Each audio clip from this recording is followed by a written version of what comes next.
एक बार की बात है। पन्ना पहाड़ियों और गहरे फुसफुसाते जंगलों के बीच बसा एल्डरग्लेन नाम का एक गांव था। वहां के लोग शांति से रहते थे, जमीन पर खेती करते थे और प्रकृति की देखभाल करते थे। गांव के किनारे पर एक पुराना ओक का पेड़ था, जो इतना ऊंचा और चौड़ा था कि कहा जाता था कि यह गांव से भी पुराना है। इस पेड़ पर हर 100 साल में सिर्फ एक बलूत का फल लगता था। एक चमकीला सुनहरा बलूत का फल माना जाता था, जिसमें जादुई शक्तियां होती हैं। किंवदंती है कि जिस किसी के पास सुनहरा बलूत का फल होता था, उसकी एक इच्छा पूरी होती थी, चाहे वह धन हो, ज्ञान हो या शक्ति हो। लेकिन इसमें एक पेंच था। इच्छा शुद्ध हृदय से होनी चाहिए, नहीं तो यह अभिशाप बन जाती। एक साल जैसे ही वसंत के पहले दिन सूरज उगा, सुनहरा बलूत का फल फिर से दिखाई दिया। बात तेजी से फैली और जल्द ही दूर दूर से लोग इसे पाने के लिए आने लगे। उनमें से एक इलियास नाम का एक गरीब किसान था, जो अपनी पूरी जिंदगी एल्डरग्लेन में रहा था। हालांकि उसके पास बहुत कम था, लेकिन इलियास अपनी दयालुता के लिए जाना जाता था। हमेशा अपने पड़ोसियों की मदद करता था और जंगल में घायल जानवरों की देखभाल करता था। बलूत के बारे में उत्सुक इलियास ओक के पेड़ के पास गया, खजाना लेने के लिए नहीं, बल्कि यह देखने के लिए कि क्या किंवदंतियां सच थीं।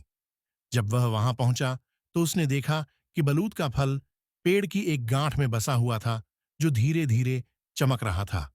लेकिन उसने दूसरों को भी देखा। कुछ बहस कर रहे थे, कुछ साजिश कर रहे थे, सभी इसे अपने लिए लेने के लिए बेताब थे।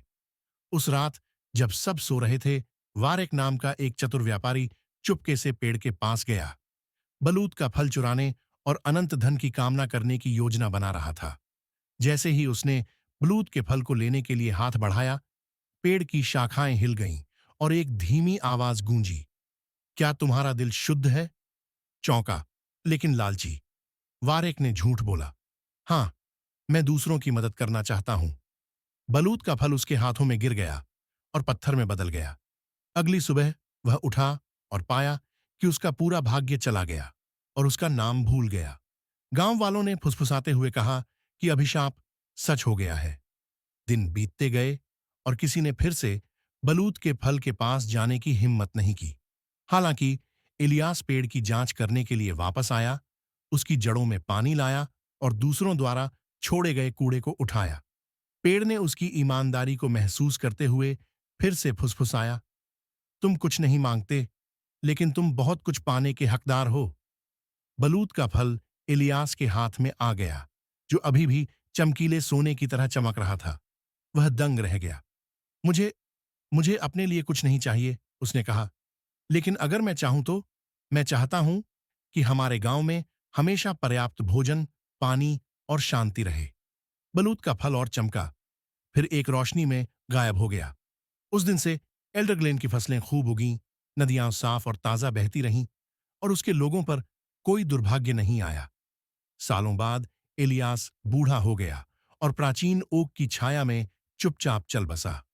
गांव वालों ने उसके सम्मान में बीज बोए और जंगल पहले से कहीं ज्यादा घना और हरा भरा हो गया। और इस तरह सुनहरे बलूत की कहानी जीवित रही, जादू की कहानी के रूप में नहीं, बल्कि दयालुता, विनम्रता और इस सच्चाई की कहानी के रूप में कि सबसे शुद्ध दिल वाले कम से कम मांगते हैं, लेकिन सबसे ज्यादा देते हैं। नैतिक सच्चा मूल्य हम जो पाते हैं उसमें नहीं, बल्कि हम जो देते हैं उसमें पाया जाता है।